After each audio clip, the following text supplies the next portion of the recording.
With the fact that we are refugees hosting region or districts, we have a lot of issues here, and particularly the issue you came to address, that is menstrual hygiene management, is a very crucial issue. And given the low level of income of our communities, it has been very expensive to manage, and it has always led to a lot of infections due to poor management of the menstrual hygiene. Now, the product you have brought really is something which can be a good solution to this problem and the challenges.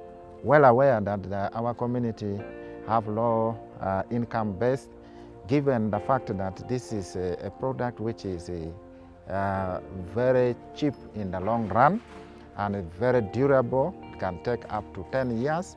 It is really something which is a big solution to the challenge of income, and it is affordable.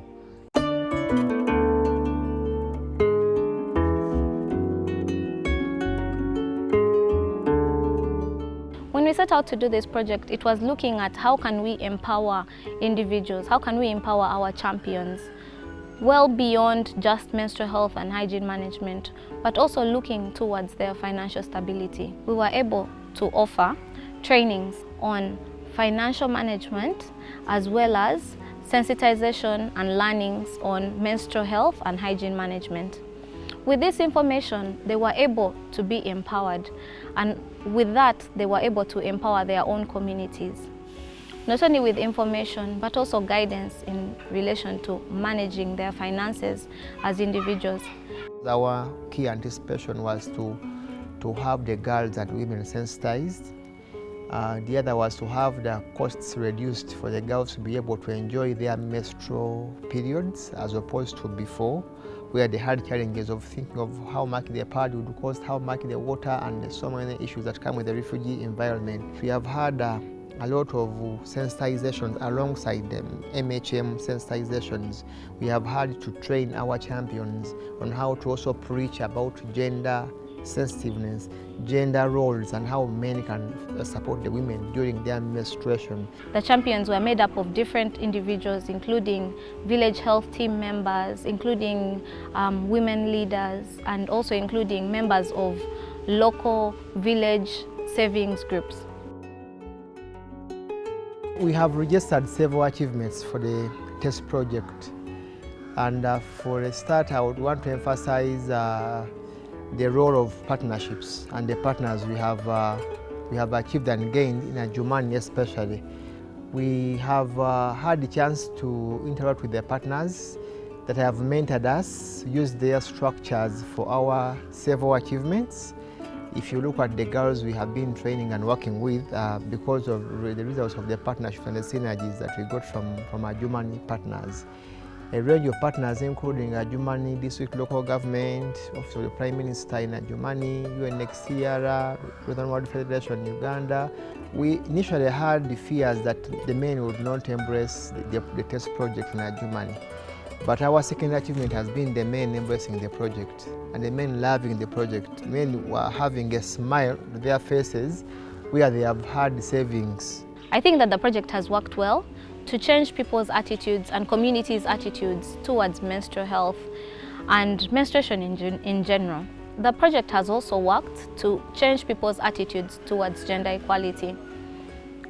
When we had the trainings that offered financial training as well as menstrual hygiene management trainings, it gave the women champions that we trained an opportunity to take lead within their lives. Not only looking at the selling of the Bfree cup, but also looking at how they can be financially stable as women. As public health ambassadors Uganda, we've also seen a lot of growth as an organization. This partnership has allowed us to be able to spread our roots across the country. Working with the Bfree Cup does not only end in Adjumani districts, but we've had other people also express interest in working with us, in wanting to use the Bfree Cup. and we've had a lot of adolescent girls and young women that are showing heavy interest in it across the country.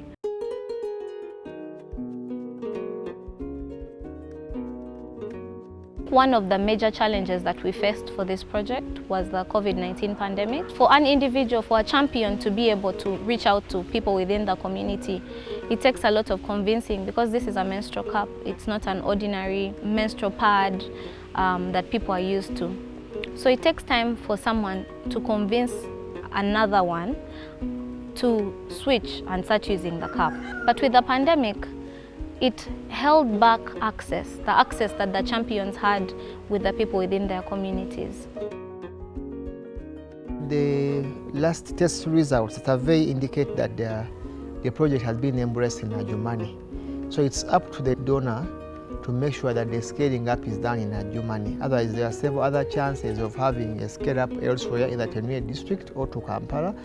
But I would feel and support that the scale up is done in Adjumani, because there is potential for market. We have only touched a smaller percentage of Adjumani.